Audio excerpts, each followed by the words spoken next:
Good afternoon, I'm Donna Tuckwell and you're watching MediaPlex Live at 1.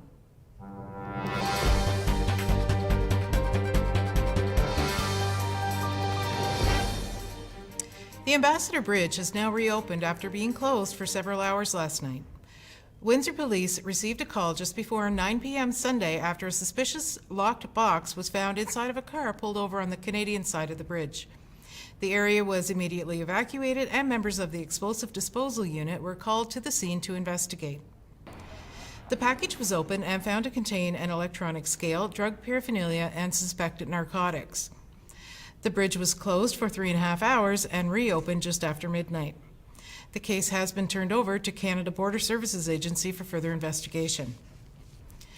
September 30th was the second annual Truth and Reconciliation Day in Canada. The day was marked by Indigenous peoples and allies across the nation where people wore orange shirts emblazoned with the slogan, "Every Child Matters." Soha Asfasani has the story. Truth and Reconciliation Day is a federal holiday which recognizes and honors the children who never returned home after being sent to residential schools. And this day is very special to me. My dad, my grandmother all went through residential schools. Lost a lot. And the meaning for this day for me is pretty big. My grandfather ran away from residential school in grade 3. In 1876, the Canadian government, under the leadership of its Prime Minister John A. Macdonald, passed the Indian Act. My dad talked about the beatings that they had, and he was the older of his siblings. And I've seen the scars on his hands. Batok Stater has lost many relatives who attended residential schools. I want to be here to give recognition to this day. Like the orange shirts that we wear, it means it's a loss of identity. Lush confirmed that many of the children who attend residential schools were taken by force or were kidnapped by government officials. Parents who withheld their children or who tried to remove them from the schools faced arrest and imprisonment.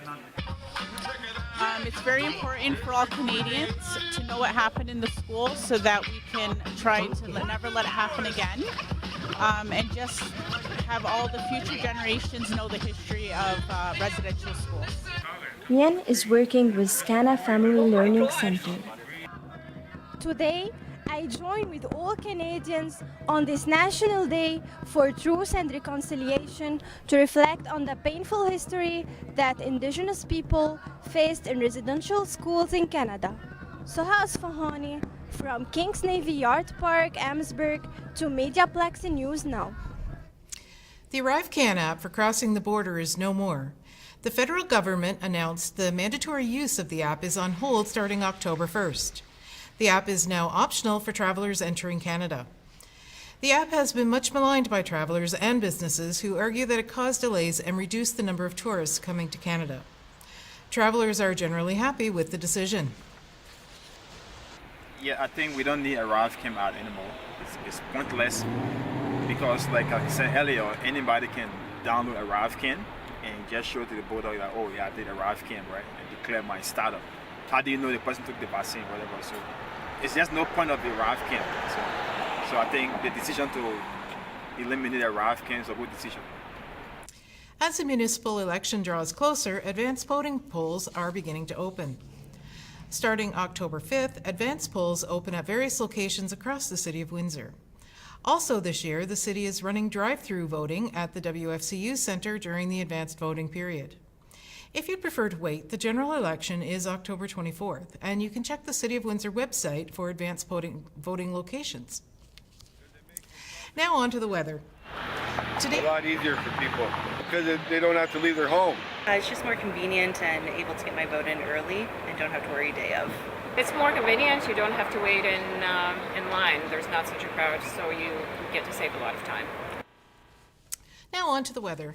Today we can expect a high of 18 degrees and sunny skies.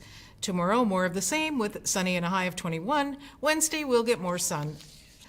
Thanks for tuning in. I'm Donna Tuckwell. You've been watching MediaPlex Live at 1.